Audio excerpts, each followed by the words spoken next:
বাংলায় একটা প্যান্টকে 3 বার সেলাই করে পরে এরকম যুবকের সংখ্যা কিন্তু অনেক ক্রোড়স। আপনি দেখে জিজ্ঞেস করুন যে রাজ্যে 2,15,00,000 বেকার, 9 বছর পরে এসএসসির পরীক্ষা হয়, তাও সুপ্রিম কোর্টের নির্দেশে। এই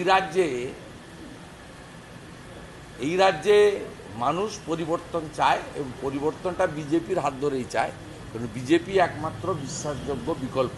তার কারণ বিজেপি পরিচালিত রাজ্যগুলিতে যেই ব্যক্তিদের দ্বারাই মন্ত্রিসভা নিয়ন্ত্রিত হোক না কেন, পুরো নজরদারিটা থাকে নরেন্দ্র মোদীজির।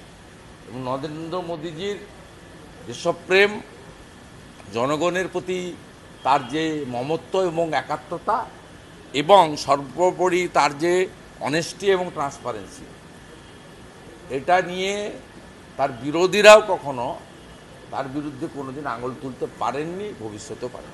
শুভেন্দুদা, যাদবপুরে তো খুনের মামলা দায়ের হলো, এবার যাদবপুর থানা তদন্ত করবে ছাত্রী খুন হয়েছিল কি বাবা ও সব চাপা পড়ে যাবে। রানাঘাটের ছেলেটার কি হয়েছে আপনারা এই 3-4 দিন হইচই করেন, তারপরে তো সব ভুলে যাবে। রানাঘাটের ছেলেটা এখনো বিচার পায়নি কেন? একটা তফসিলি পরিবারের ছেলে, ওর বাবা সাধারণ একটা সমবায় সমিতির ম্যানেজার।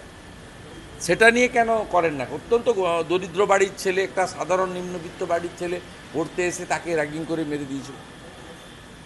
আমি আপনাকে বলছি, বিজেপিকে আনতে হবে পশ্চিমবাংলায়, যদি যাদবপুরকে মূল স্রোতে ফেরাতে হয় এবং যাদবপুরের হিতগৌরব ফিরিয়ে আনতে হয়। প্রচণ্ড আবর্জনা হয়েছে এবং সেই আবর্জনাটা বিষাক্ত আবর্জনাকে পরিষ্কার একমাত্র বিজেপি করতে পারে। উত্তরপ্রদেশ, আসামের মতো বিজেপিই পারে এখানে পরিষ্কার করতে, যেখানে বন্দে মাতরম গাইতে দেয় না, জাতীয় সঙ্গীত গাইতে দেয় না, জাতীয় পতাকা তুলতে দেয় না, সেখানে খুবই প্রয়োজন। ঠিক আছে, আজকের যে মিটিংটা চন্দ্রনাথ সিনহার বিরুদ্ধে চার্জশিটেই তো লেখা আছে। কেন চার্জশিট? প্রথম কথা হচ্ছে চাকরি বেচেছেন, দ্বিতীয় কথা হচ্ছে কালেকশন করেছেন, তৃতীয় কথা হচ্ছে নিজের এবং স্ত্রীর নামে অবৈধ সম্পত্তি করেছেন। এদের প্রত্যেকের তো আয়ের থেকে বেশি সম্পত্তি। আপনি দেখছেন এর প্রত্যেকটা।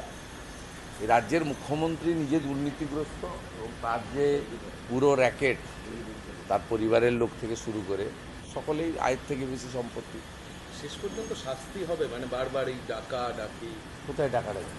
চার্জশিটেড হয়েছে মানে তো কনভিকশন হবে, ওকে তো নির্দোষ প্রমাণ করতে হবে। চার্জশিটেড মানেই তো ফাইনালি এবারে ট্রায়ালে ওকে ফেস করতে হবে। ট্রায়ালে ফেস করলে কনভিকশন হবে। অনুব্রত মণ্ডল 2 বছর জেল খেটেছে, আরও 4 বছর খাটতে হবে। ওই ধারাতে তো 6 বছরের জেল আছে।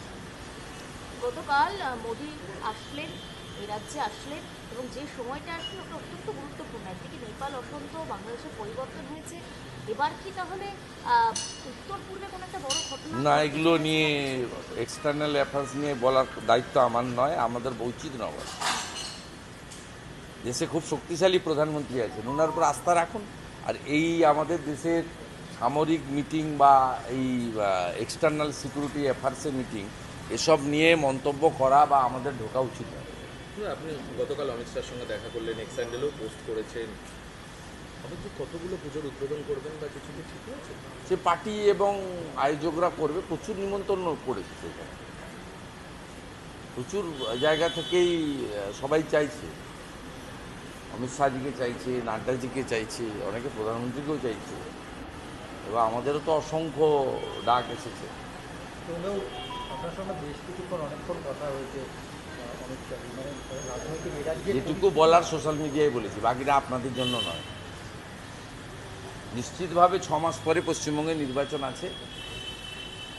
উনি দেশের বড় নেতা এবং উনি মনে প্রাণে চান ডক্টর শ্যামাপ্রসাদ মুখার্জি যে বাঙালি এই দল প্রতিষ্ঠা করার পিছনে ছিলেন, মানে জনসংঘ থেকে ভারতীয় জনতা পার্টি, সেই ডক্টর শ্যামাপ্রসাদ মুখার্জির মাটিতে যতক্ষণ না পদ্ম ফুটছে, 20টা 21টা 25টা যত রাজ্য হোক না কেন, নৃত্য সম্পূর্ণ হয় না।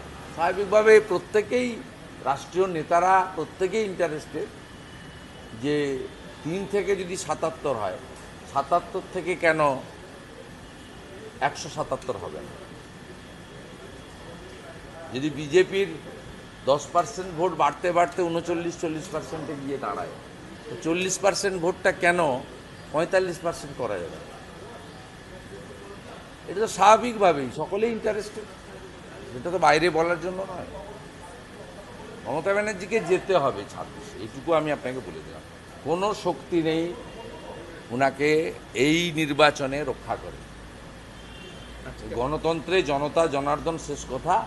আপনি ব্যক্তিগতভাবে বুম ছাড়া, ক্যামেরা ছাড়া, সাংবাদিক পরিচয় ছাড়া আপনি রাস্তাঘাটে বাজারে ডেকে 10টা সাধারণ প্রান্তিক মানুষকে জিজ্ঞেস করুন,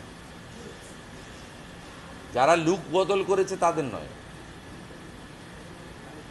পশ্চিমবাংলায় একটা প্যান্টকে 3 বার সেলাই করে পরে এরকম যুবকের সংখ্যা কিন্তু অনেক, ক্রোড়স। আপনি ডেকে জিজ্ঞেস করুন যে রাজ্যে 2,15,00,000 বেকার, 9 বছর পরে এসএসসির পরীক্ষা হয়, তাও সুপ্রিম কোর্টের নির্দেশে। এই রাজ্যে মানুষ